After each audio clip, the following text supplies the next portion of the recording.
আমি আসলে ডঙচুক প্ৰাথমিক বিদ্যালয় এখন অতি পিছপৰা অঞ্চল।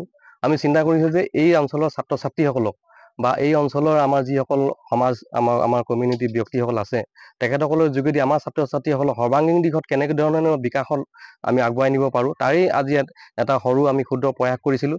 বৃত্তিমূলক আৰু ব্যৱহাৰিক শিক্ষাই আমি এই বয়ন শিল্পৰ ওপৰত গুৰুত্ব দিছিলোঁ। পূৰ্বতে আমি বিভিন্ন কাৰ্য কৰি আছিলোঁ। এইবাৰ ছাত্ৰ ছাত্ৰীসকলক আমাৰ থলুৱাভাৱে উৎপাদিত বা থলুৱাভাৱে আমাৰ কুটীৰ শিল্প যি তাঁত বয়ন শিল্প ইয়াৰ যোগেদি যাতে আমাৰ ছাত্ৰ ছাত্ৰী প্ৰাথমিক বিদ্যালয়ৰ ছাত্ৰ ছাত্ৰীসকলক এই প্ৰাথমিক জ্ঞানটো যাতে দি যাব পাৰোঁ তাৰে আমি এটা উদ্দেশ্য লক্ষ্যৰে আগবাঢ়িছিলোঁ। আৰু ইয়াৰ যোগেদি তেখেতসকলে আমাৰ থলুৱাভাৱে যি মটক জনগোষ্ঠী আমাৰ গামোচা আৰু ৰুমাল আদিকে তেখেতসকলক কেনেদৰেনো তাঁতশালৰ লগত জড়িত কাম কাজবোৰ কৰে সেইখিনি আমি প্ৰাথমিক জ্ঞান ইয়াতে দিবলৈ বিচাৰিছিলোঁ। আৰু জীৱনমুখী শিক্ষা হিচাপে আমি তেখেতসকলে যাতে ভৱিষ্যতলৈ এই ধৰণৰ শিক্ষাৰে তেখেতসকলে জড়িত হৈ তেখেতসকলৰ পিতৃ মাতৃ অভিভাৱকৰ লগত জড়িত হৈ যাতে ভৱিষ্যতলৈও তেখেতসকলে যাতে অকল শিকাই নহয় তেওঁলোকে যাতে আৰ্থিকভাৱেও যাতে স্বচ্ছতা লাভ কৰে এইখিনিৰ ওপৰত আমি গুৰুত্ব প্ৰদান কৰিছিলোঁ। আৰু এইখিনিত আমি ফলপ্ৰসূ হৈছে বুলি আজি খুবেই আশাবাদী। আৰু এইখিনি ক্ষেত্ৰত সহায় কৰিছে আমাৰ মাতৃ গোট, বিদ্যালয় পৰিচালনা সমিতি, আমাৰ অংগনবাদী কৰ্মী বিশেষকৈ নাম ল'ব লাগিব।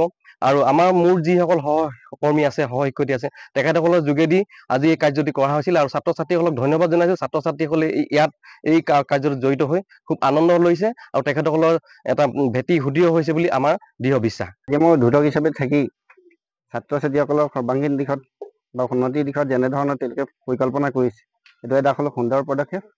আৰু এনেধৰণে যদি ভৱিষ্যতেও বিভিন্ন ধৰণৰ যদি ব্যৱস্থা গ্ৰহণ কৰে শিক্ষাৰ বাহিৰেও খেলা ধূলাৰ জগততে হওক বা বেতৰ পৰা যেনেধৰণৰ বিভিন্ন ধৰণৰ দ্ৰব্য সামগ্ৰী প্ৰস্তুত কৰিব পাৰি তেনেকুৱা ধৰণৰ যদি প্ৰশিক্ষণ দিয়ে তেতিয়াহ'লে ভৱিষ্যতে ছাত্ৰ ছাত্ৰীসকলৰ উন্নতি হ'ব।